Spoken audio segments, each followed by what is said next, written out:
Good evening, Skype Flight Stories. Hope you guys are good. Hope het gaan goed samen met jullie.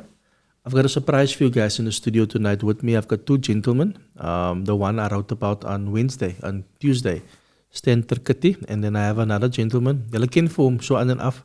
Hy's 'n weeskind. Hy is Kurt Oliver, but he's going to join us tonight. And our conversation tonight is about the safety and security in Cape Town. We're not going to talk about Joburg because we're living in Cape Town.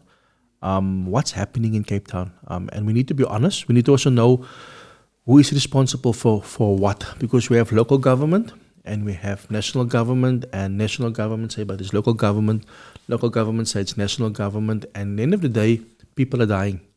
Ons hoor elke week, ek meen, nou die laaste paar dae het ons liggame gekry in Strandfontein.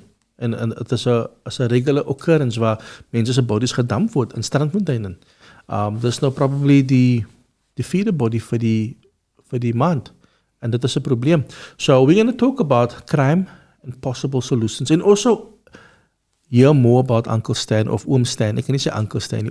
Oom Stan, his journey in the police force, what he's been up to, and also what his skills will contribute to the city of Cape Town if they found him as a perfect candidate. But first, I'm going to introduce Kurt to you. Good evening, Kurt. Welcome to Cape Flight Stories. Yeah, good evening, Stanley. Oom Stan. Huge privilege to be back on Cape Flight Stories.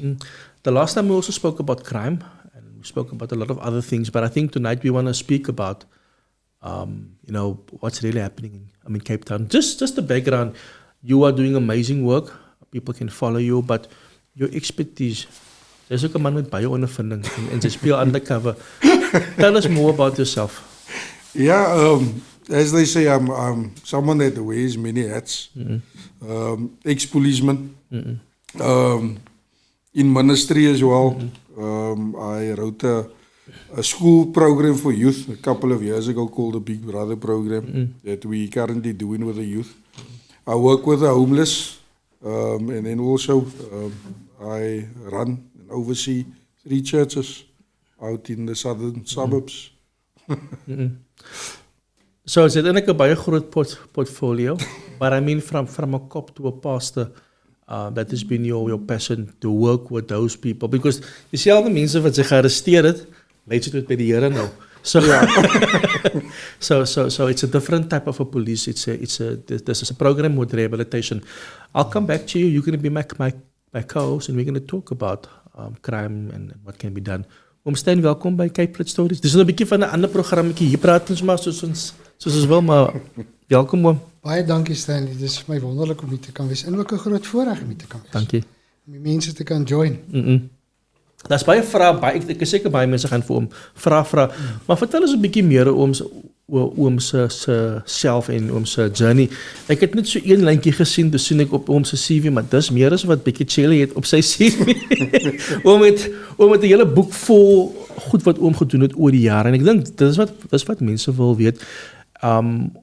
Ek wou vir oom om so te stel om die job te kry binne die city of Cape Town. Ek gaan baie eerlik wees, want ek dink oom is die ideale kandidaat. Oom kom met 'n ondervinding en oom kan 'n verskil maak. En dan dis hoekom ek vir oom wil promote op Cape Flight Stories, because as ons vir oom aanstel, dan benefit oom vir ons almal, because oom kan dan vir die city of Cape Town sê, hoorie maar dis wat hulle moet doen, en die solutions van oom met jare so ondervinding. So vertel ons 'n bietjie meer oor homself en oom se journey, waar dit begin het en so aan. Ja, my journey het in 1974 begin toe ek by die polisie aangesluit het. In 1978 is ek na 'n spesialis eenheid toe in Johannesburg, die dwelm eenheid. En daar het my journey begin met die ondergrondse wêreld en syndikaate en hoe word dit gedryf en die verstaan daarvan. En daar het ek, jy weet, dit help nie jy te papier wat sê, dis wat jy gedoen het nie, jy file dit nie. Daar moet aksie wees aan dit. En dis my belief, jy weet, 'n ou moet dit wat jy het, moet jy kan oordra en jy moet dit kan beproef van die begin tot die einde. Want ek bedoel, as jy kyk na iets soos 'n syndikaat, dan is daar 'n begin. As jy reg begin, sal jy reg eindig. As jy verkeerd begin, gaan jy verkeerd eindig. En ek het nou 'n bietjie al dopgehou, jy weet, ek hoor mense is gearresteer, dan sien ek nooit hulle is deur die hof nie. En dit is eintlik die kruks van die saak. Die mense moet uit die gemeenskap uitgehaal word. Hulle wat juis die skade doen. En as jy nie gefokus is hoe om dit te doen nie, sal jy dit nie reg kyk. Ek sê altyd, jy weet jy kan gaan kyk na 'n ou se CV en dit lyk goed, maar gaan kyk ook na die scorebord. Hoe lyk die scorebord aan die ander kant? Vir my is daar 3 dinge net om te sê, Stan, is die feit is don't talk, act. Just. By my ons maak goed so ingewikkeld. En eintlik is dit plain en simpel. Jy weet goed wat basies is. Dan bring ouens sulke pakke papiere en hulle wil deur dit werk terwyl mense doodgemaak word. Jy weet en daar's altyd iets omtrent dit. Die volgende een is don't say, show. En dan don't promise, prove. That's right. En dis wat ons lekker het, daar is nie execution nie. Daar is 'n plan, maar die plan word nooit geëxecute nie. Soos oom sê, die probleem is die manne word nou gearresteer, maar hulle kry nooit 'n sentence nie. Of as hulle 'n sentence kry, is dit miskien 3 of 4 jaar, dan kom hulle terug in dieselfde gemeenskap in, dan doen hulle dieselfde skade. Het kom by my vandag 'n ander tipe analogy. As jy 'n maatskappy wil toemaak, dan maak jy die maatskappy se bank bankrot, en jy maak ook seker dat jy die maatskappy se base bankrot maak. As jy vir hulle bankrot maak, dan val die maatskappy. En dieselfde met die ander woord, as jy die base vang, en jy maak 'n voorbeeld van hulle, en jy vat hulle power weg van hulle af, dan kan die manne hieronder niks maak nie. Die manne wat hieronder is, wat ons dophou, Kurt, wat die gun skiet, dis maar die laborers. Die groot manne is die manne wat daar bo sit, die manne wat in die fancy huise bly, die manne wat nie doodgaan of moet werk vir die geld, hulle kry dit skoon. Die manne wat hieronder sit, is die manne wat dan nou soort van die werk doen. Ek weet nie hoe voel jy daar so oor nie, maar ek dink dat ons moet begin te die groot manne vang. Die van 'n gannetjie af wat die so 'n gannetjie af wat daar, dit maak nie eintlik 'n verskil nie. Yeah, you know, Stanley, it all comes down to the intelligence on the ground.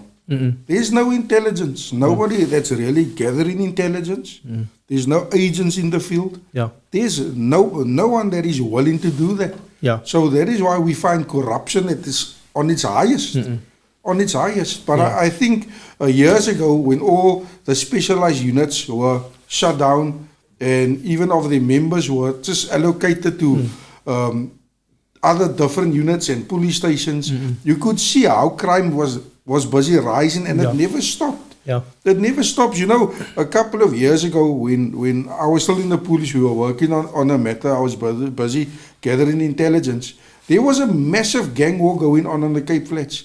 But the gang leaders at night, they would sit together and they would have meetings.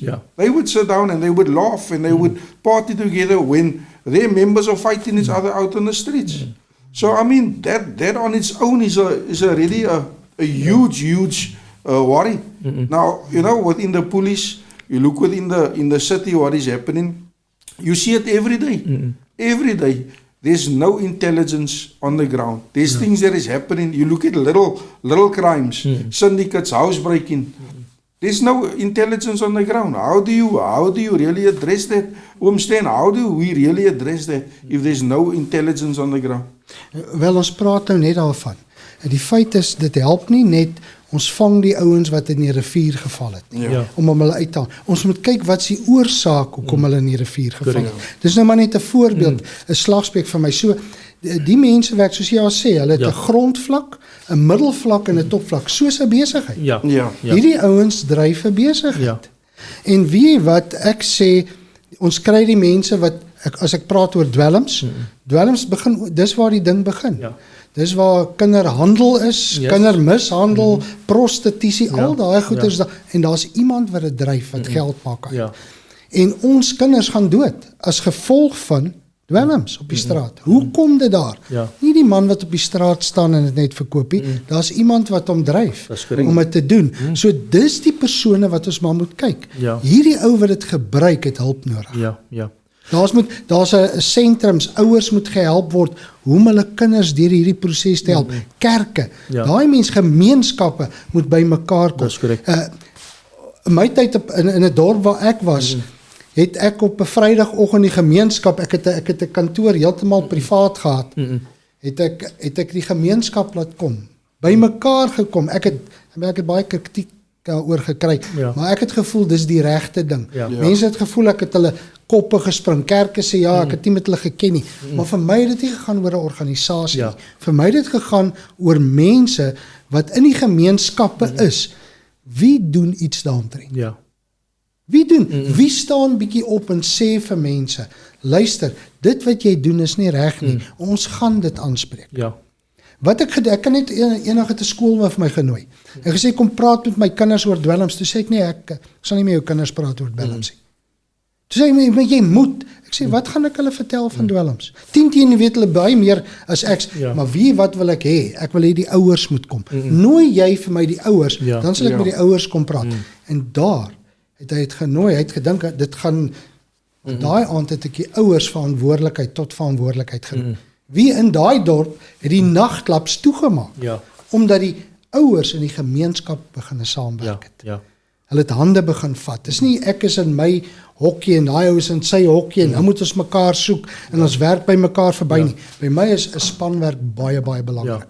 En dit is waardeur die sukses in my lewe gekom het. Ek bedoel, ek het op top vlak het ek baie syndikaate ons en ek het baie teekanting gekry.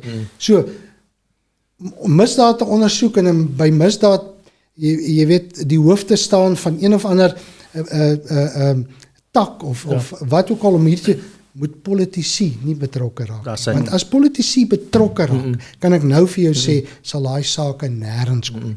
My laaste projek wat ek ondersoek het voordat ek bedank het uit die polisie uit is 'n topvlak projek waar daar regtig waar politici betrokke was. En ek is beskerm deur mense in 'n topvlak sodat ek hierdie ding kon deurvoer. En ek kan vir jou sê daar menig male is daar vir my gesê stop met dit. Sê vir my wat jy weet en ek het net niks gesê nie. Jy weet in die prosesse kan ek vir jou sê is daar mense dood as gevolg van dit. So vir my is dit belangrik om regtig by die probleem uit te kom. Nou ek hoor baie keer sê mense, maar die probleem is so groot. Daar's geen probleem staan wat nie oorkom kan word nie. As jy bietjie inisiatief in die dag misdaad het nog nooit verander nie man. Soos het hulle om daai tyd gedoen het, so vat hulle met hulle ry nou net vinniger karre. Hy trek nou net 'n mooier soet aan. Daai tyd het hy nog nie 'n soet gehad nie, maar dis presies dieselfde, die basis van dit dieselfde. Die groot ding is net my geheim moet hy nie weet nie. Want dan werk hy om my geheim. En dis presies, ek dink as hy daar buite gaan Kurt, ek en jy het al baie gepraat. Ek en jou pa het saamgewerk. Sy pa was 'n uitstekende polisieman. En ek het saam met sy pa gewerk in die inisiatief wat AJ gehad het. Is dis hoekom daar sukses was. As hulle agterkom wat jou metodiek is, dan werk hulle om jou metodiek en dis die groot geheim. En ek hou van wat oom sê, die probleem is daar's te veel politicians is besig. 'n Politician kan nie 'n polisieman wees nie. Hy's 'n politician. Hy kan nie 'n dokter wees nie. Ons het te veel van ons werk ge-outsource aan politicians. En dis hoekom ons hier sit waar ons is. Soos oom ook gesê het, baie van hierdie politicians is betrokke by die syndikaate. Hulle sê wat gebeur en wat gaan aan. Kurt, net van jou kant af. Jy het vroeër gemention baie van die takke uit toegemaak, soos die special units. Dit was obviously om hulle self te cover. Crime is so uit control en alle wat was dit gewees? Dit was die Hawks gewees, né? Was dit die Hawks gewees? Wat was die ander groep wat hulle toegemaak het? Scorpions. Toe begin hulle mos nou die Hawks mos nou. Elke keer wanneer jy nader aan hulle kom of jy kruip op hulle en jy kry goed op hulle, dan maak hulle daai unit toe. Dis wat hulle doen. En dis hoekom moet ons hierdie power wegvat van politicians af en ons moet dit teruggee aan die mense wat die wet moet hardloop. You know, Stanley, a few months ago, I don't know if you remember, oom Stan, miskien sal oom ook onthou, wanneer almal die abductions net geskyrocket het. Right? But what the people is not sharing is that there was accurate intelligence gathered with regards to who the suspects was, where the victim was, and they had the positive information. And you know what happened, oom Stan? Because of politics that got involved, and because there was an egotistic thing within certain units, I won't mention names, but the one unit arrived and they said, listen, we have jurisdiction over this, And the other unit was saying, but you know what, we got the information, we know where's the suspects, with the victim now. And they said, no, we're after the bigger fish. That is the type of things that is happening within the government, and which is sad. Will you, the end of the day, Stanley and Stan, a life is so important. How can you allow or overlook injustice when it's taking place right in front of you? How can you even put a measuring stick to that? When injustice takes place, and that is what happened, you still get, it is very, very seldom that you still get true men of integrity that will act when they see injustice, but it's very rare. I mean, we look at Stan's background, where he come from. I know Stan, we walk in a journey together, and I'm very blessed because at a young age, I was always drawn to men of integrity. I was always drawn to men that is real role models.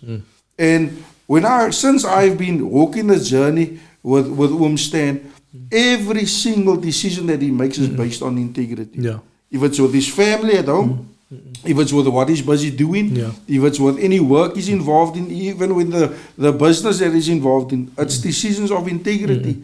And that is what we need. We need that mentorship as a younger man. You know, and this other, I speak on behalf of other younger men. We crying out for true role models. We crying out for positive importation, for real mentorship.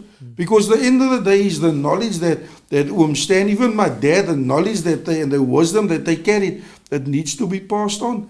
But is there really men that is fit enough en responsible enough to carry that wisdom? Ek wil net sê, jy weet, alles word afgewater. Ja. En nou is dit meer dramaties om 'n selfoon te verloor as wat daar 'n siel doodgeskiet word. En dis hoe mense geïndoktrineer raak deur juis dit wat nie reg is nie, maar hulle maak dit en daar's altyd iemand anders se skuld. Hoorie, nee, dis nie ek nie, maar die ou het nie vir my genoeg karre gegee nie. Hoorie, hy het nie vir my dit gegee nie. En ek wil nou vir jou sê, dis nie 'n verskoning nie. Die staat moet alles voorsien, juis vir 'n ondersoek. Ek het saam met baie ander polisiemagte gewerk. Jy weet, hulle het gevra, hoe kry julle dit? Net om te praat oor die spesialis eenheid, dit was altyd narkotika, vuurwapeneenheid, voertuigte, is al spesialis eenheid, kinderbeskermingseenheid. Toe, op 'n koltelling, hierdie moet almal in een gegooi word. Dis toe noem hulle dit georganiseerde misdaad. Ek was die bevelvoerder toe van daai georganiseerde misdaad. Ten spyte van die politiek ruk wat gekom het, het daai eenheid ernstig geperform in Suid-Afrika. Wow. Dit kan ek vir jou sê. En nie net binne, ek selfs het in die buiteland, was daar absolute groot suksesse gewees. Maar die wrywing wat daar was, die om jou te stop om sekere goed te doen, het was altyd daar gewees. Nou vir my is dit, as ons dit moet terugbring, moet daar mense wees wat weet hoe dit gaan. Jy weet, ek sê, hy praat nou van intelligensie. Dit help nie, het maak so hoop intelligensie by mekaar en beteken niks nie. Dit moet gefokus word op iemand. As ek die persoon is, moet hy sê, kom ons kyk wie staan, wie sy vriende, wat sy besigheid hy, hoe werk het, hoe gaan ons dit maak? Nee, die probleem is te groot, ons sal nie daarby uitkom nie. Dit is nie aanvaarbaar.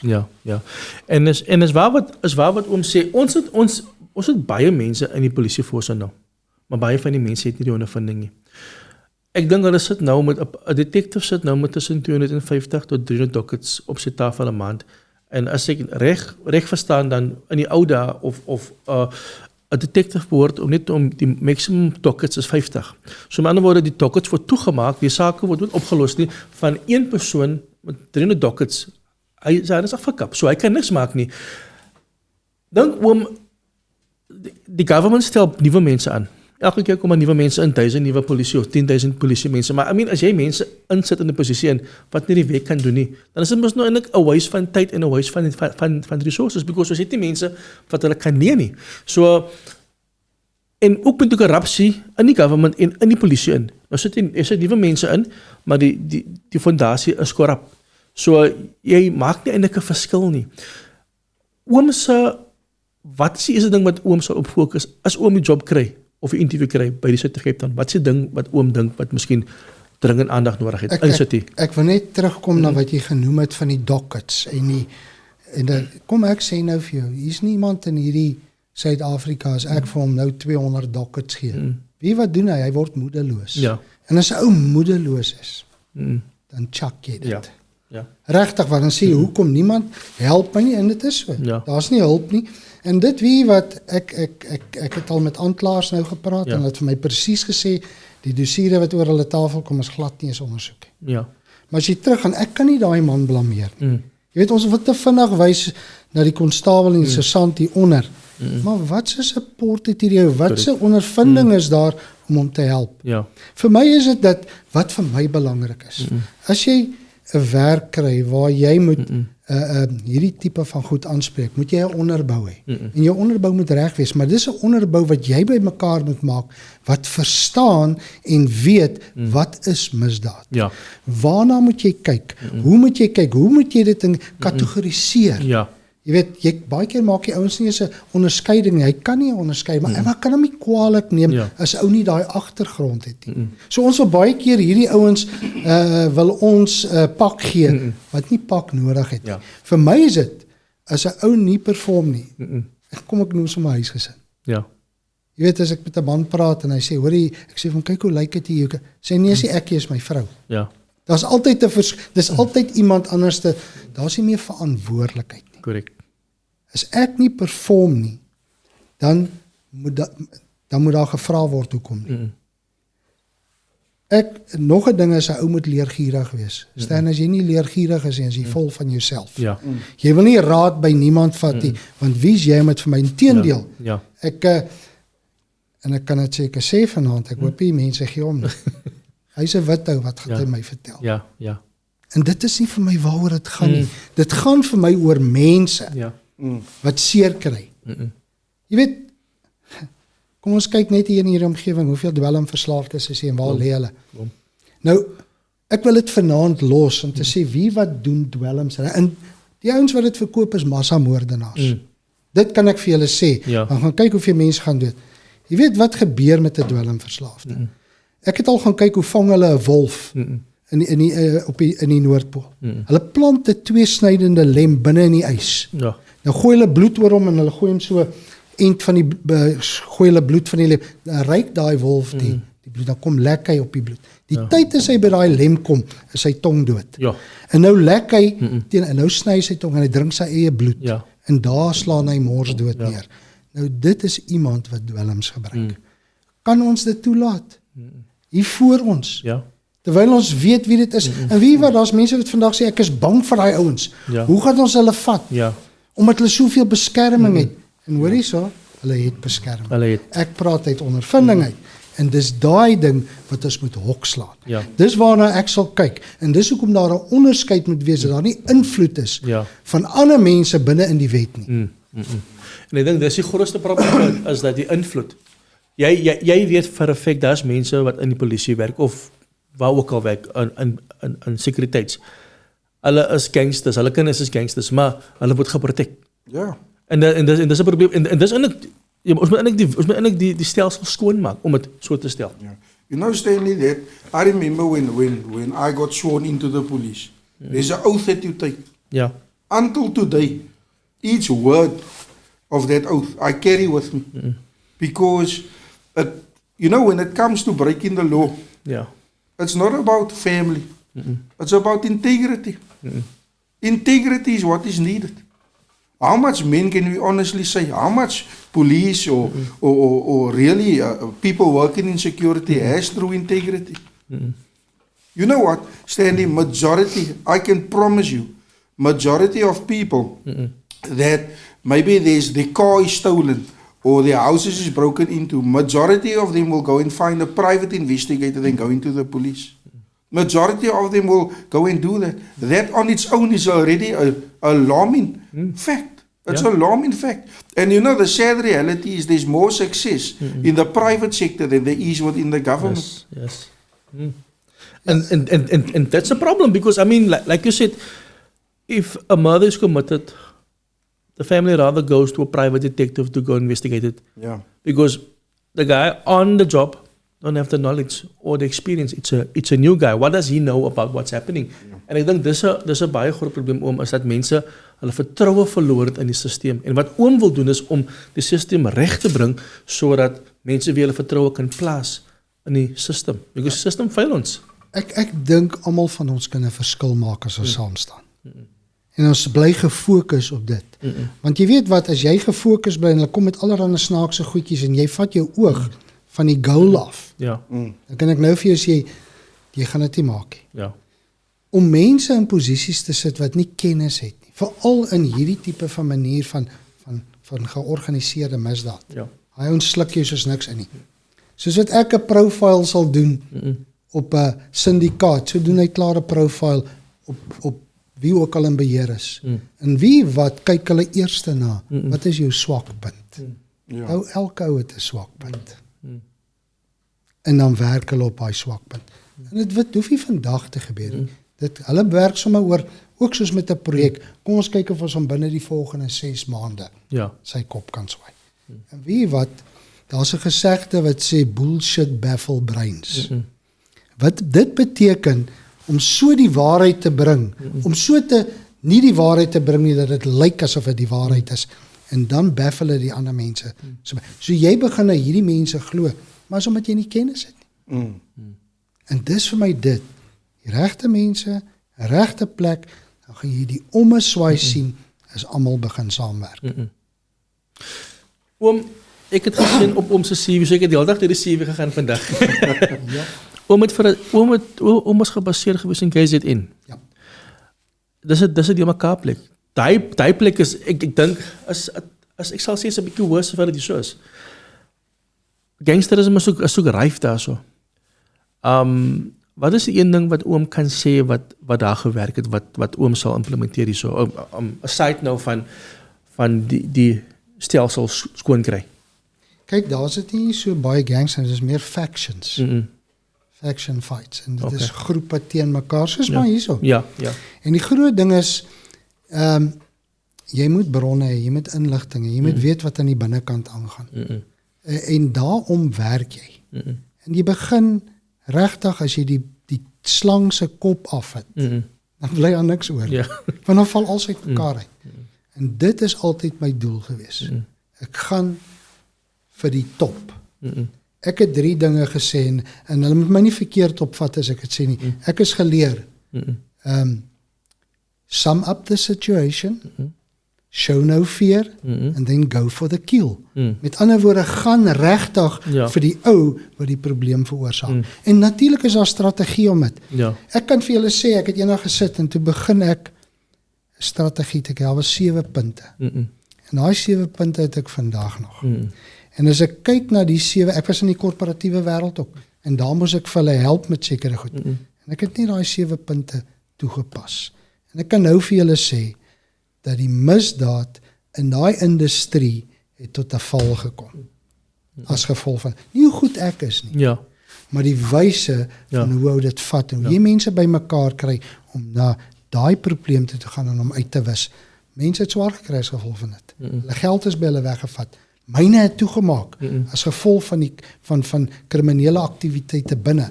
Want die mense het nie omgegee oor die vrouens en die kinders nie. Ja. En vir my is dit baie belangrik om te sê, luister, ons moet gaan, ons moet hierdie mense beskerm en ons wil weet wie dit is. Ja. Ek is nie bang vir hom nie. Ek sal nie bang wees vir niemand nie. Ek het nie 'n probleem nie. As my wil doodmaak, hulle kan maar kom. My lewe was al baie in gevaar, so vir my is dit nie, ek weet ek het 'n beskermer. En ek is 'n vaste gelowige. En ek beoefen dit in waar ek gaan. Ek leef dit. Ek loop dit. En dit is waar die ommekeer in 'n ou se lewe kom. Oom het iets gesê daar so nou van oom het nou geondersoek in die myne in. Miskien moet ons vir oom kry, miskien vir Eskom te ondersoek. Maar dit is die probleem, ons het onze government onze government enterprises, state-owned enterprises is allemaal corrupt. Was die bank. Nasionaal, en ek verstaan ook, ek wil ook sê, baie mense praat van local is wel. Corruption, soos oom gesê het, hulle kyk wie is die maklikste persoon om te koop. En al vat het vir hulle 6 maande, 'n jaar, hulle gaan jou omkoop. En dit is 'n probleem because soos ons sê elke een het maar sy prys of baie mense het hulle pryse, Baie mense wil 'n fancy kar hê, baie mense wil hy holidays hê, hy geld hê en dis hoekom is dit maklik vir iemand om te swaai. Hy swaai nie omdat hy wil swaai nie, hy swaai vir die benefits van dit, En Kurt, ek weet sy's baie betrokke ook nou in die gemeenskappe. Social ills is ons 'n groot probleem. Ja. Aside from die government, ons is ook ons eie enemies. Because ek dink jy werk met mense en jy soort van rehabiliteit weer vir hulle om different te ding om dinge different te doen. Ja. Ons moet ook seker van ons kant ook as 'n gemeenskap die social ills begin te aanpak. Because die social ills raak al hoe meer, jy werk saam jong mense, ons het baie jong mense wat nie meer skool gaan nie, jong mense wat nie meer worry om te droom nie. Ja. Hoe begin ons daar so? Net 'n bietjie weg te breek. Yeah. You know, Stanley, we had a session with a group of youth the other day. And there was one question that I posed to them, Stan, to vra ek vir hulle, just by the show of hands, how much of you sitting here today has smoked with your auntie or your uncle? How much of you that are sitting here has drank alcohol with someone far older than you? Almost all the hands was lifted up. So already the type of role models that we have in the community is not as what it used to be. Yeah. When it comes to there's something that happened at your neighbor's house, you would rather turn a blind eye than want to get involved in things like that. But again, it's injustice that gets overlooked. And that is what is lacking within our communities. That there's times that and I'm not pointing fingers at any parents or anything like that. But there's a lot of time that parents try to shift the children issues. Now you deal with it. And that is exactly why we call the program the Big Brother program, because we realized that this youngster needs a role model. He needs a father figure, he needs a mother figure in his life. Even if it means we go in and we watching him play soccer, or we go in and maybe he won an award, but just by the fact that we are there, that we supported him, made a huge difference within his life. Last year we got feedback from one of the principals saying that, listen, the students that you were journeying with for the year, they now regional LCRC prefects, and the one has gone to the Navy, and it's all leadership qualities. Yeah. But the thing is that it is within the child already. We just help the child, draw it out of the child. It's like peer coaching. And then exactly when it comes to policing, how much true mentors is there? How much true leaders is there? Where you can really sit down with your team, where they really respect you, and they really look to you and know that, listen, I can gain so much knowledge from this person just with regards to the way he does investigation. It's exactly the same within our homes. Exactly the same. Is the father really on his place? Yeah. Is the mother really on her place? Is there really the role models today, Stanley? And I'm going to say it boldly. Yeah. In our communities, the role models is the merchant. Yes. The role model is the drug dealer. Why? Because they're driving fancy cars. Yes. Why? Because they're wearing nice clothes. So it's so easy to pull in the youth of today, but just saying, you know what, here's some money, or you know what, I'm going to buy you a Nike tracksuit or a pair of khakis, and then you won them over already. But you know what, I made a statement the other day at church, Stanley, when I said, you know what, the problem is, you know why our kids are drawn to all this gang music and this things that is all just misleading. It's because there's no true God-fearing men and God-fearing women. Why can't our youth be drawn to God-fearing men and God-fearing women? Why? It's because this example that they are setting themselves. Yeah. And you are so right. I just want to come back that one of the judges gave a report, and I always say this to the premier, and he gave a report to the mayor. And his words was that the gang has infiltrated SAPS. But I also want to say the gang has also infiltrated the church. You and I know many of these churchmen of God on the Cape Flats, so called, not all of them, there is good guys out there, you know that, and I know that, and I still know that. Many of these so-called men of God are actually used to launder money. They are used to hide the gang bosses. Hoe kan jy geld vat as 'n pastoor van 'n gangbos? There's so many things that we as society also needs to break down. We need to stop praising these gang bosses. You know, hy gee 'n boksie vis uit, hy gee 'n pakkie chips uit, but like Oomstein sê, hoeveel mense het hy nie gemass murder nie? You know, so it needs to come back like to what you're saying. Role models. We need to have people of integrity. And where do you find the integrity inside of us? I would rather die poor than to die a coward and sell my family and my community to a gangster. Kan ek net sê, jy weet praat nou oor kerke. As ek en jy kerk toe gaan, dan sit ons nie ons guards op. Want die mense kom met 'n hartsaak. Nou, ek het in Moskou gaan bedien. Wow. Daar het jy geregistreerde kerke, die staat is in beheer daarvan. Die staat sê wat moet gepraat word met die harte van mense. Daar buite is die politician praat en sê ek wil dit nie doen nie, ek gaan nie na jou luister nie, ek wil niks van jou weet nie. Maar dan word daar met die predikers gepraat. En daai predikers kom en hulle bring dit so dat asof dit daai wat daai ou gesê het is waar. En dan sê ek vir myself, miskien was dit nie lekker vir daai ou. En as jy so bedien by mense wat nou al deur hierdie prosesse gegaan het, dan sê hulle vir jou blaatant, ek het geluister na die leen, maar nou luister ek nie meer nie, ek hou my guard op.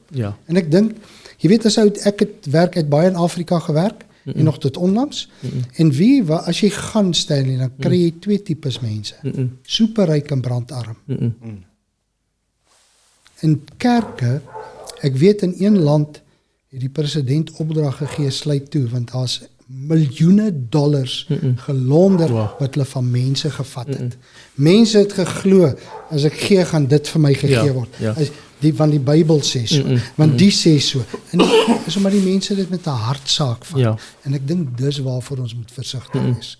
Selfs die man wat in die gemeenskap kom, en ek kom 'n tyd met kerke saam, en ek sê as ek ooit eendag 'n boek moet skryf, dan gaan een van my hoofstukke wees wolwe en skaapkleer. En dis die ding. En wie wat die wolf en skaapkleer is, die man wat by die deurman groet nie. Dis die leiers. En dit, ek dink dis waarvan die woord op. Ons moet versigtig, en as jy hierdie goed kan openbaar aan mense, en met hulle praat, ek kom nie om met mense, ek sê nie ek kan jou iets leer nie, maar kan jou iets gee om oor te dink.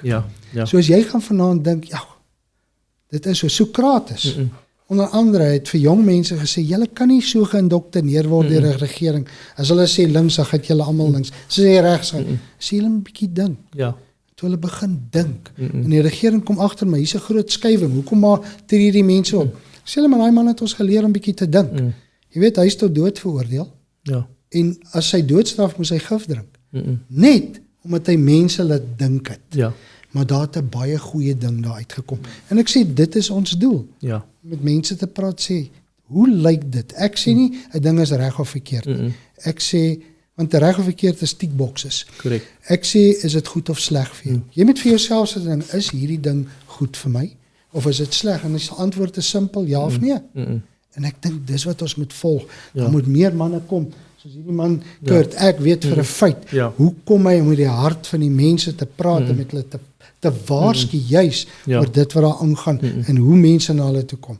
So En ek stem saam met oom, het is nie, soos ek gesê het in die begin van die show, is nie 'n eenman se werkie, dis almal van ons se werke. En jy weet, Kurt, ons het 'n probleem in ons gemeenskap, wat ons baie mans rolmodelle het.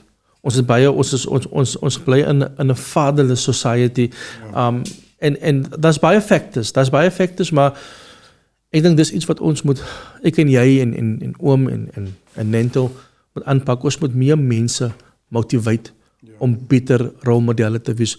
And sometimes we need to also, one of the things that I think that our government needs to look at is constructive criticism. Wat werk en wat werk nie. Ons is te bang vir criticism. Dis amper soos as jy iets sê wat, daai werkie, hoe doen hulle dit?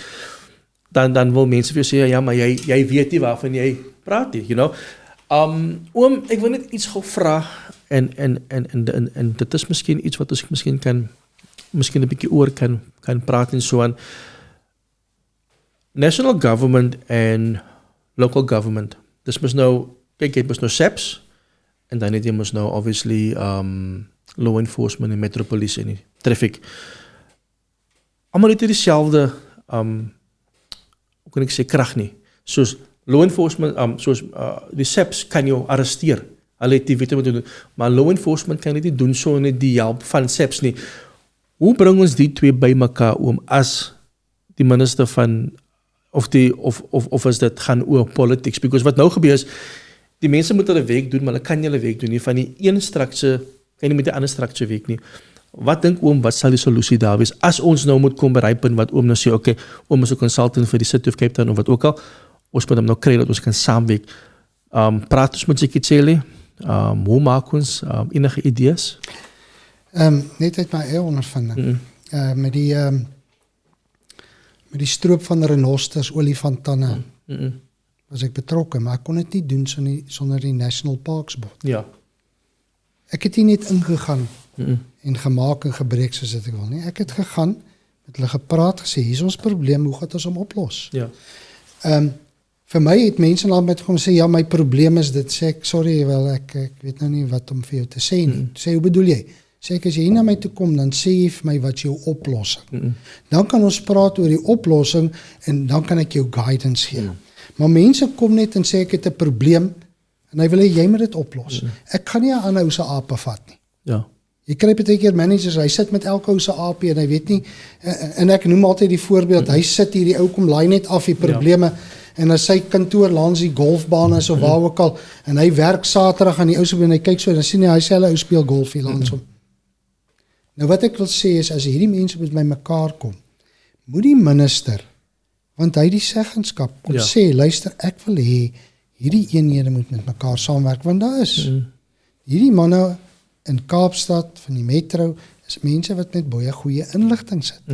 Maar wie wat, hulle hou dit vir hulle self, omdat hulle weet, as dit dalk soen toe gaan, dan kom maar niks van. Ja. En dit is 'n brug wat ons moet oorkom. Maar wie wat, dit is eintlik 'n maklike ding. Daai wat jy net van gepraat het van, you need to be teachable. As ek nie weet nie, en jy kan my kom vertel, en ek sien, maar dit is so, dan begin ons dit saam te werk. Ek is nie so groot in myself, dat ek sê, ek weet al, ek leer nog vandag nog. Ek het vanaand dinge by jou geleer. Vanaand by hom en by Kurt, het ek iets geleer, want dit is my ding, ek leer iets by iemand, daar waar ek gaan. Ek kom nie om te sê, ek weet alles nie.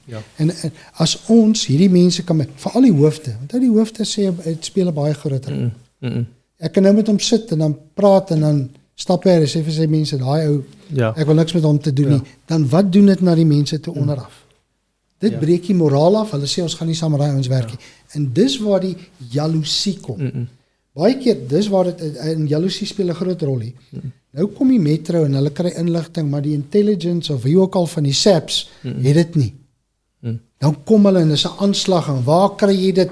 En jy weet, ek is al lankal besig daarmee, maar daar's geen bewyse daarvoor nie. En dan sal eers 'n struggle by hierdie mense, maar die kriminele buite loop rond.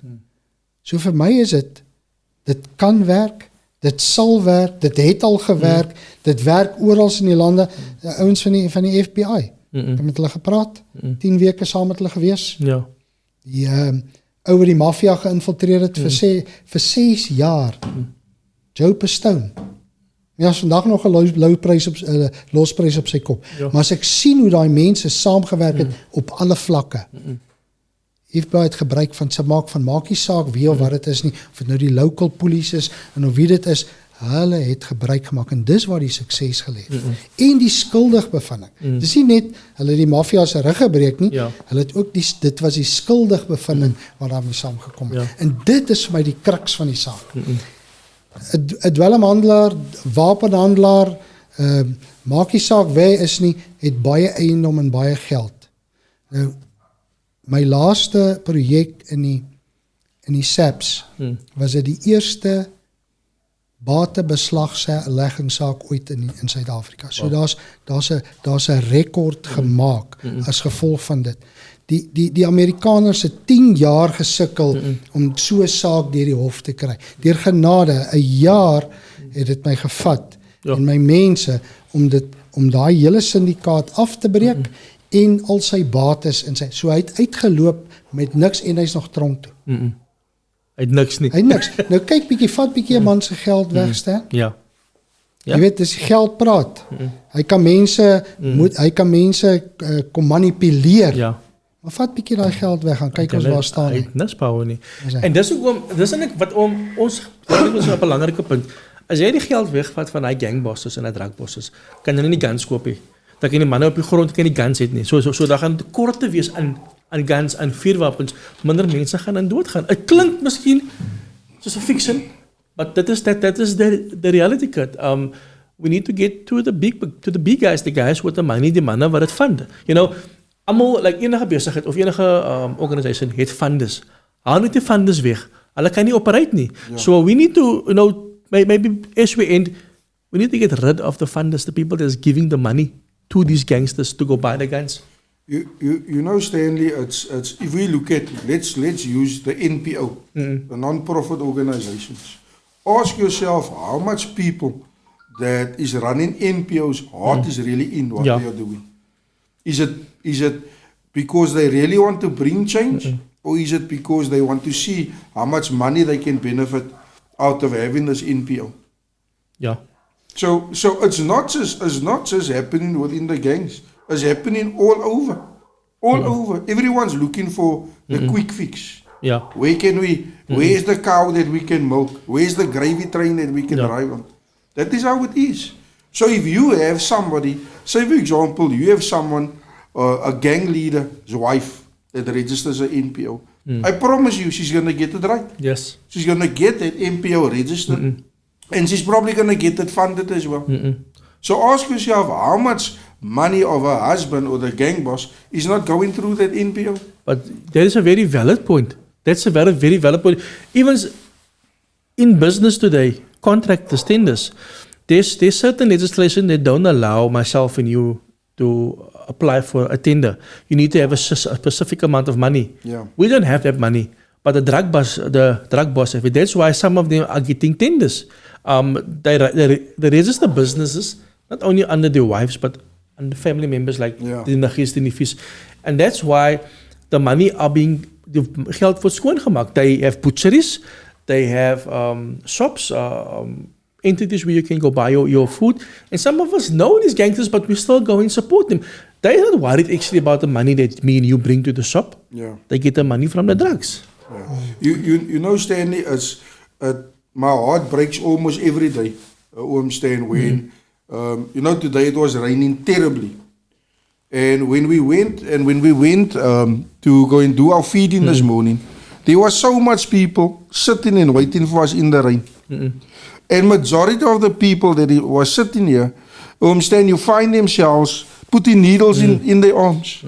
And as I sit there, my heart breaks because I'm thinking to myself that the drug dealer that is selling the drugs to this person is not realizing that this person is sitting there, what it's doing to the person. The person, and it is woman, Stanley. Yeah. Woman with the children that is sitting there in the rain. So my heart breaks when I see things like that. But it also encourages me even more to want to bring change into the nation, to want to bring change into our city. Again, how can we allow injustice to be overlooked? The drug dealer sitting in his house in a warm bed, watching his big screen TV, going buying expensive clothes, and our people is dying. Is that? And I want to ask even the viewers. I want to ask them: is this what we see for our kids? Is this the future that we see for our children? I can say it to you now already. I will not stand when it comes to my children. I will do whatever it takes to make sure my children move in the right direction. And that is how I feel about each and every person's child, not just my own. When I see their children, I see my own children as well. Hy sê dat ek nou net hoor Kurt sê he doesn't realize. Nee, hy weet. Hy weet vir 'n feit wat gebeur met daai persoon. So Guns val nie uit die lug uit. Ja. Dwelms val nie uit die lug uit nie. Kinderhandel val nie, die meisietjies val nie net uit die lug uit nie. As jy weet wat die uiteinde van daai mense is, wat ek al van weet, Stan, kan ek nou vir jou sê, as mense net besef wat is die uiteinde van daai kind. Hulle word gejag soos diere partykeer. Ja. Aan die einde van as hulle gemisbruik is en klaar. So, die guns kom van iewers af, daar moet jy die slang se kop afkap. Ja. Die dwelms kom iewers in Suid-Afrika van oorsee af. Ja. Daai dinge moet gestop word. Ek het containers gekry met dwelms wat ons gestop het. Ja. En wat gefund is deur groot mense. Ja. Ja. So, iewers kom hierdie goed van, en dis wat jy moet aanspreek. En die gemeenskappe moet gemotiveer word, soos dit Kurtle doen, juis om mekaar te help, by te staan, te uplift, weet te kan sê, ons het moed vir mekaar. Ja. Julle moenie moedeloos word nie. En oom praat nou van die drugbas. Ek het gaan kyk na 'n paar van oom se artikels. Oom het 'n paar mense arm gemaak met die drugbas. Daar's miljoene rande wat se drugbas wat oom gedoen het. Ek dink nog 'n paar jaar terug. En dit het definitief 'n dent gemaak. So oom gesê dat jy vat hulle geld weg. Jy speel met hulle sakke. Dis wat as hulle nie geld in 'n sakkie het, kan hulle niks maak nie, oom. Oom het gemense en oom het gewerk saam met die FBI en met daai mense.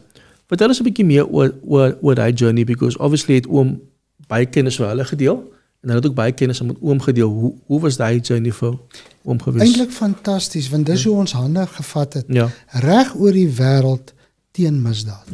Teen georganiseerde misdaad. En wat vir my, ek sal nooit vergeet nie, ons het die wêreldbal gehad en oor die wêreld was daar 'n octopus met baie arms wat die wêreld wil vasdruk en doodmaak. En dis hoe georganiseerde misdaad werk. Hy het 'n arm hier en hy het 'n arm daar. Maar ons het besluit, as ons hande vat, dan gaan ons hierdie goed begin doodmaak. En dit het eintlik uitstekend gewerk. Reg oor die wêreld het ons mense gevang wat dwelms vervoer het. As jy gaan kyk dan van my artikels, ons het hulle laat vang in Londen, ons het hulle oral laat vang, nog voordat hulle in Suid-Afrika kon kom.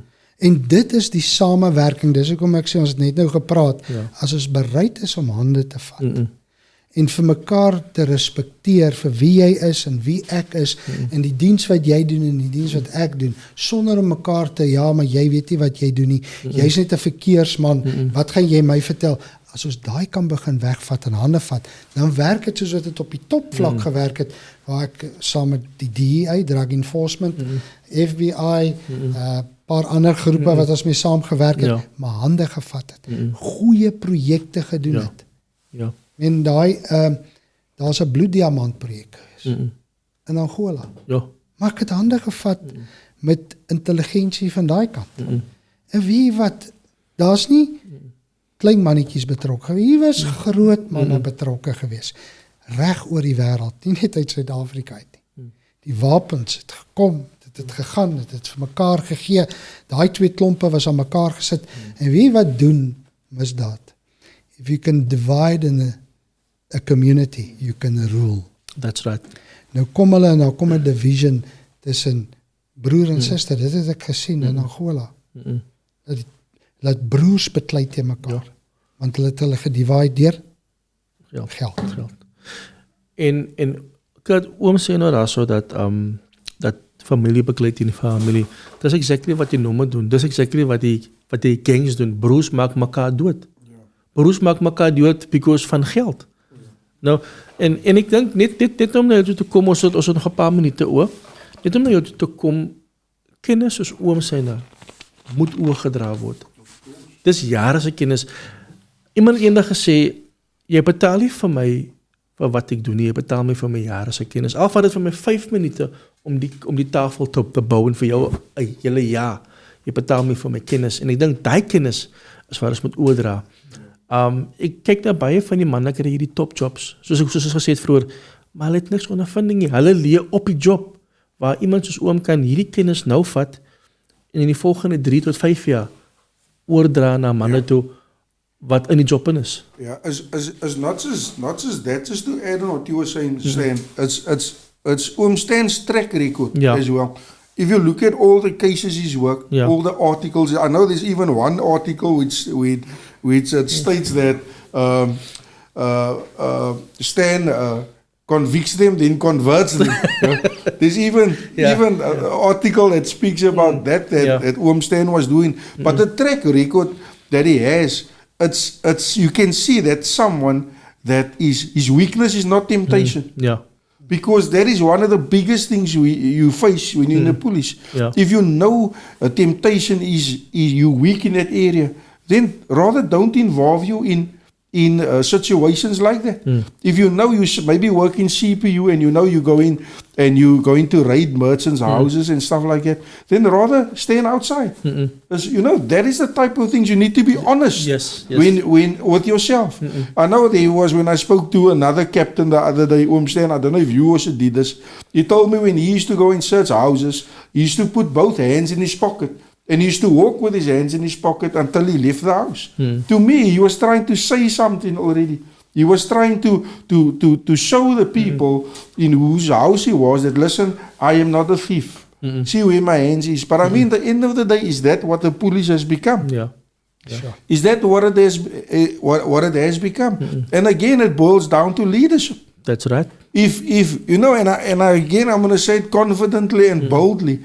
If the city is not considering giving Oom Stan a position, then somebody definitely will. Yeah. And if the city is not going to consider it, they're going to be losing out. Yes. They're going to be losing out on the wisdom. They're going to be losing out on all the knowledge that Oom Stan has and that he can pass on to other investigators, other guys working specialized unit. I know the city started now a new investigation unit. I mean, they can benefit hugely. They can. They can benefit hugely. Years of knowledge. But this is the thing that I want to say is that, we need the knowledge. Yeah. You know, the city needs to look at this. Because at the end of the day, we are dying here on the ground. Ons gaan dood diep grond. Ja. Ons gaan nou huis toe, ek kan sê gaan nou huis toe. Ons gaan môreoggend gaan ons op 'n WhatsApp groep sien die een en hy is dood.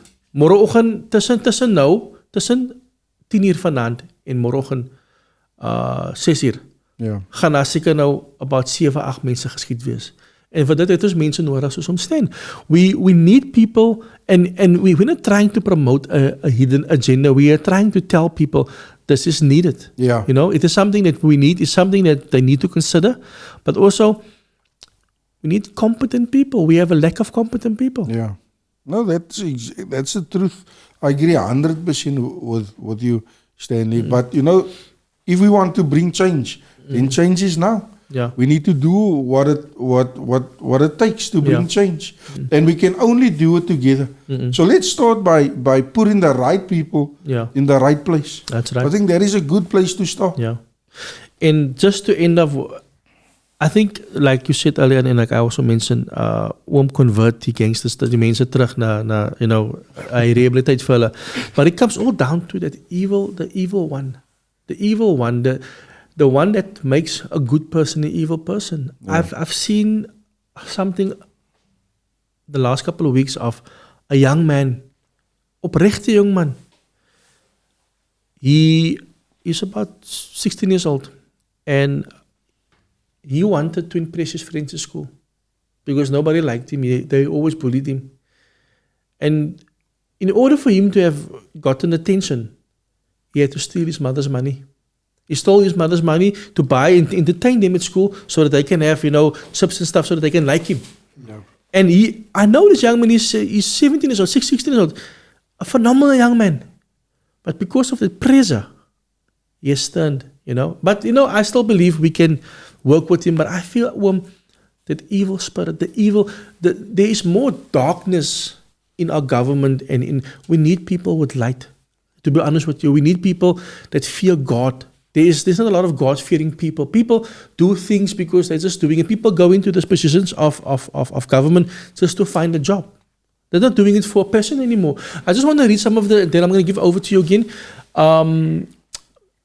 What's his name? David from Genesis Style Clothing says, bold statement in the 19th, the Civil Cooperation Bureau supplied Jackie Lonte, a known CCB operative and leader of the Americans with guns and drugs and financial. Just make it bigger for me. I'm going to read now. drugs and financed the war between the Americans and the firm. The gang war was not between the Americans. It's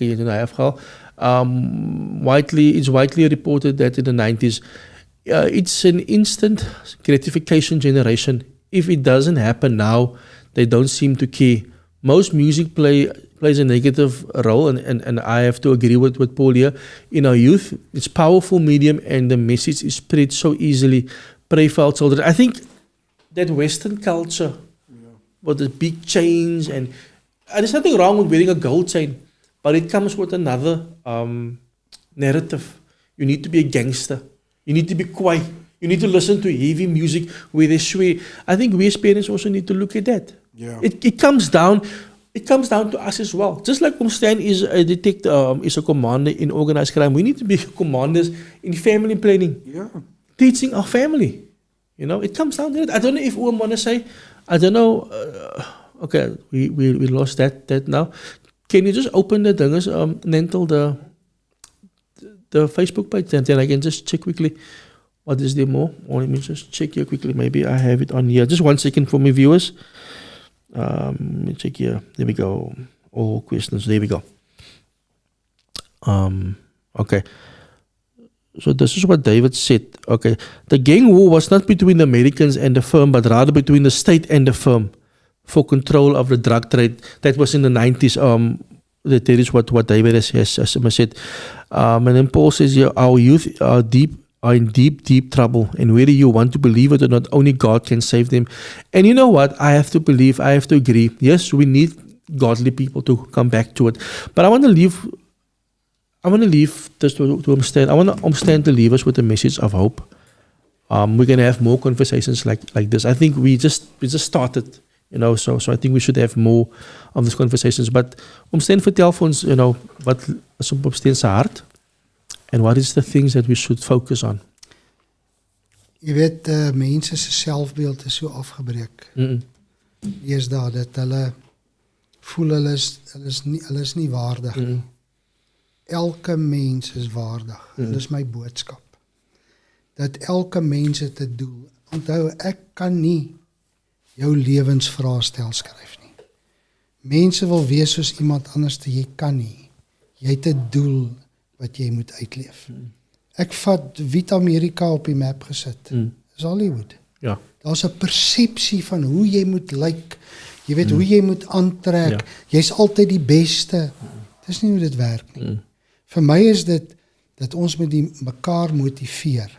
Ons mekaar se hande vat, veral in gemeenskappe waar ons 'n verskil kan maak en waar daar 'n support system is. So vir my, toe ek die velvoerder was, het ek in verskeie areas mense bymekaar gemaak, het 'n support gehad van die gemeenskap wat bygedra het, wat regtig uit hulle hart uit gekom het en gehelp het. Jy weet wat, dit help nie net ou gee geld nie. Jy sê net jy weet ons moet bid. Dit help nie net jy bid nie. Jy moet dit gaan leef daar buite. Daar's 'n aksie tot dit. Ek sê nou dag vir hy sê ja, jy moet die wapenrusting van God aantrek. Ek sê ja, en dan? As jy aan die hoek sit, beteken dit niks nie. Jy moet uitgaan. So as jy bereid is vanaand om jou hand op te steek en ek sê ek wil 'n verskil maak, steek jou hand op. En ek dink jy gaan nie die enigste een wees nie. En jy moenie mense vrees nie. Ek het nog nooit mense gevrees nie. Ek meen ek het om tafels gesit waar ek gekritiseer is deur topmense en wie wat dit het niks aan my gedoen nie. Ek wil vir julle los daarmee om te sê voordat ek klaar raak, ek was geïntimideer deur mense. Voordat ek in 'n vergadering ingaan. Om vir my te sê hierdie man is nie in 'n baie goeie mood vandag nie. Ek sê jy vir hom, ek is ook nie in 'n goeie moed. Ek laat my nie intimideer nie. Ons moet mekaar respekteer. En hy was veronderstel om in dieselfde span as ek te speel. Hy het nie. Hy het teen my gespeel. Inteendeel. If you want to stay silent in the war between good and evil, your life might be easier, Stan. But your children's won't. True. Ek wil dit los vanaand by die mense. Kyk bietjie om jou. Daar is hoop. Ja. Hierdie wat gebeur, ons kan dit weer van die grond af kry, ons kan. Ja. Ek het dit al gesien, ek het dit ervaar, ek ervaar dit nou nog. Daar sit Kurt, hy ervaar het. Maar dink bietjie as ons almal net so begin saamwerk. Ja. En ons support nie die probleem nie, maar kom ons help mekaar. Ja, that's it. That's it. That's it. En dis wat my strategie is. Vir my gaan dit oor niks anders te behalwe mense nie. Ja. En regverdigheid. Ek haat onregverdigheid. En oom is reg, ons moet begin te hande vat. Ons moet begin te saamwerk. Yeah, no, definitely. You know what, was it Paul Adams that was speaking about the music and, Ja, and ja. You know, Stanley, that one thing I've noticed that youngsters been going to a lot of schools. Ja. And, you know, there's a lot of youth that look up to him and, you know, some of them even want to be him. Ja. And there was something I saw today. And I went and I did a bit of research. And there's one thing that stood out for me. On a lot of his music videos, he's been seen with gang leaders. He's been seen with gang leaders. What example is he setting? What message is he sending to the youth? What message is he sending? Sure. Those are the type of things that we are allowing. If I must see my child watching that, the first thing that I will do is I will explain to him why I don't want him to watch it. Ja. We need to start pulling up our socks within our homes. We need to start doing it. And I have to say, even to Oom Stan, there was one, Oom Stan made a statement. I think it was last year. I was also going through a difficult time. He said this to me, just one line. He said, "He who angers you controls you." Ja. I will never ever forget that words. Because when he said that to me, I got set free from something because I understood that the authority that I have. It is me who choose to allow this person to upset me. Ja. It's me that chooses to allow this person to anger me. And since that day, I've been walking in a totally different mindset. Ja. Totally different mindset. Kurt, you touched on something very powerful. And wat allow ons in ons huis en vir wie allow ons in ons huis in Yeah. as ouers? You know, I grew up in the Cape Flats. I know who the gangsters are. I know we know who they are because they live in the roads. Yeah. You know, I got home the other night and I know the one guy, he's been dealing there for a long time. And I've been warning him, I've been telling him, you need to stop dealing. Yeah, you know what, just ignore. But there's a boy that grew up in front of me. Yeah. It's a boy that lived. When I moved in there, how old was he? He was about 19 years old.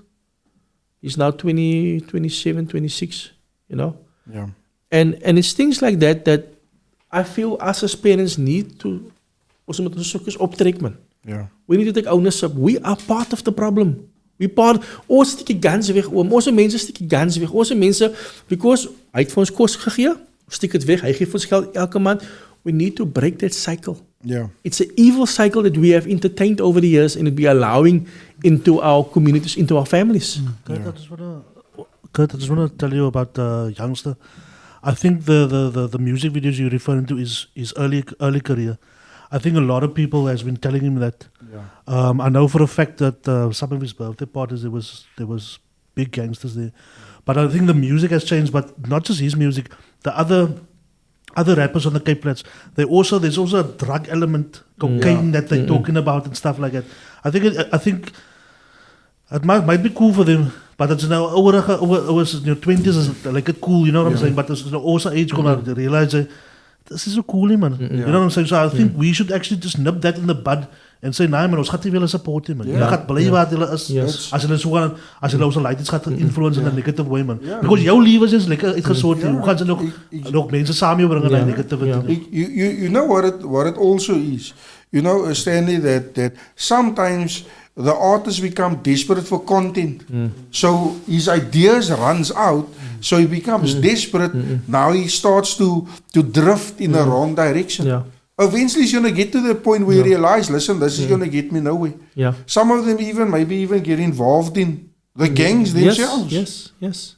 So eventually it's going to get to that point where they're going to realize, listen, I'm setting a bad example. Yeah. And you know, years ago, you know, somebody told me this. And I've shared it with you a couple of times.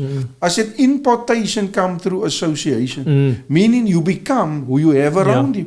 Guilty by Eventually association. you're going to become. So now and again, take a step back and look who is around you. Yeah. You need to look who is around you. If you are not bringing a positive change within people's lives around you, then take a step back. And you're right. And go and search yourself again.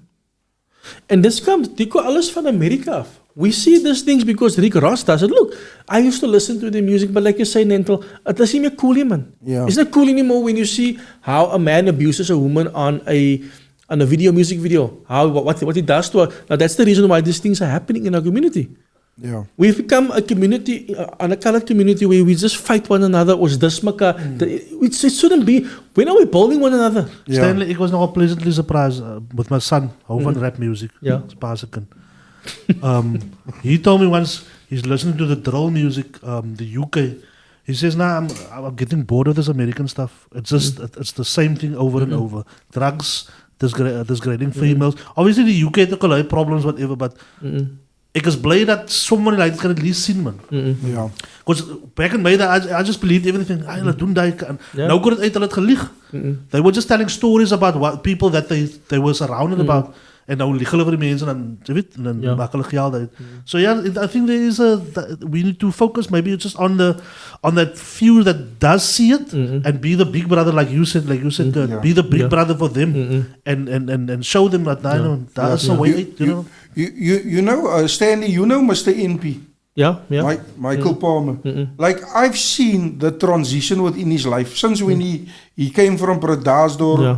He was staying with us out in Strandfontein, and we could see the transition. But if you listen to his lyrics, it is real things he's speaking That's about. true, yes. He's setting a good example. He's speaking truth in his lyrics. He's telling the youth what they need to change. Yeah. Rather do this. Yeah. Rather do that. Yeah. But it's always positive. Yeah. Always maybe there's somebody that maybe got killed innocently. Then he goes and he writes a That's song right. about this person. But what is he saying in the song? He's speaking about why must innocent people die. Yeah. So those are the type of things we need to look at. Yeah. What is real music? Yeah. What contributes? But you're right, Mr. MP's music, if you listen to it, it's somebody got killed. Yeah. Then he will tell about the innocent child. He will tell a story. Yes. He won't use it and promote gangsterism. Yeah. Because at the end of the day, you sing without noticing. Ons paga music wala ka dyan. Dan agter pa jaar, dan kom jy by die school. I'm looking at my own son. Comes to school, he speaks this language because he heard it on the song. Then his other friends give him the other part of the puzzle. When he gets to 13, 14 years old, dan kan hy al sipelal. Yeah, no, but that is the truth. But I had this conversation with someone the other day, Stan, where even within the camp or the number camp, there's youngsters. They go into prison and they buying the ranks. They buying, soos hulle sê, die gunyas. Yeah. They are buying it now for world call cards and vouchers. And so even within the prison there's corruption. Yeah. Within the number there's corruption. So everything is being sugar-coated. Everything is being diluted. En jy right, ons kan so baie praat, ons moet praat nou oom, maar ons het gepraat nou ander goede. But baie dankie oom. Ek dink alles die dra by all this add to what's currently happening. And there's a bigger picture.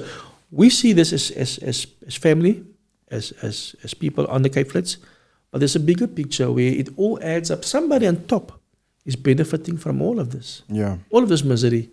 And like you said, you know, many people don't like this, but I like Pagat, and I'll be very honest. I feel that's the only way. The Old Testament way is the only way. But then I'm also wrong because, soos sê, mense kan verander. But I feel that until we realize that we need to change, nothing is going to change. So from my side, thank you so much. Ons gaan hier aan praat.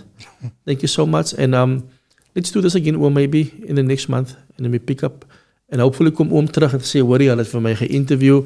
Ek gaan die link stuur vir hulle. Hoorie, ek gaan 'n bietjie lastig wees so that they can just hear and see. Because we need to if we don't intervene, guys, like many of us didn't know who Oom was. When you introduced me to Oom, I went to go do my homework. Now more people know of Oom. And that is how we grow the movement. We get the right people on the bandwagon to help us fight corruption and crime. But from my side, thank you very much, Oom. I'm besiktig Nentel. Kurt, Nentel, baie dankie. En ons gaan weer mekaar ontmoet in die volgende maand of 2. Baie dankie. Dankie Oom. Okay. Ladies and gentlemen, that was Oom Stan and Kurt and Nentel. Please do join us again. We spoke a little bit about other things, but it also, it's part of the puzzle. It's things that we need to talk about. It's things that we need to change as parents. Ons het 'n baie belangrike job as ouers, and we don't take it serious.